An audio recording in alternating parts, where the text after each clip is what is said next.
ఇందులో ఒక మాట దేవుడు చెప్తాడు, 15:3 ఆయనతో ఉపమానించే, మీలో ఒక మనుషుడు 100 గొర్రెలు కలిగి ఉండగా వాటిలో ఒకడు తప్పిపోయిన 99 వాటిని అడవిలో విడిచిపెట్టి తప్పిపోయిన దాన్ని దొరుకున్న దాన్ని వెదుకుడు ఎల్లడా, అది దొరికినప్పుడు సంతోషం దానికి తన భుజం మీద వేసుకొని ఇంటికి వచ్చి తన స్నేహితుని పొరుగువాన్ని పిలిచి, నేను నాతో కూడా సంతోషించడి, తప్పిపోయిన నా గొర్రె దొరికినది అని వానితో చెప్పాను కదా.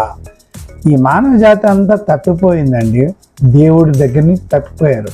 అన్ని మతాలు, ఈ మతాలు, సోకాల్డ్ మతాలు ఏది కూడా దేవుడితో కలపదు. మీకు ఇన్ని మతాలు, హిందూ మతం అంటారు, ఇస్లాం మతం అంటారు, ఆ మతం అంటారు. క్రైస్తత్వం మతం కాదు. క్రైస్తత్వం is not a religion, it is తప్పిపోయిన వారిని దేవునితో కలపడానికి వచ్చాడు యేసుక్రీస్తు. తప్పిపోయిన వారిని వెదుకు రక్షించుటకు యేసుక్రీస్తు లోకానికి వచ్చాడు.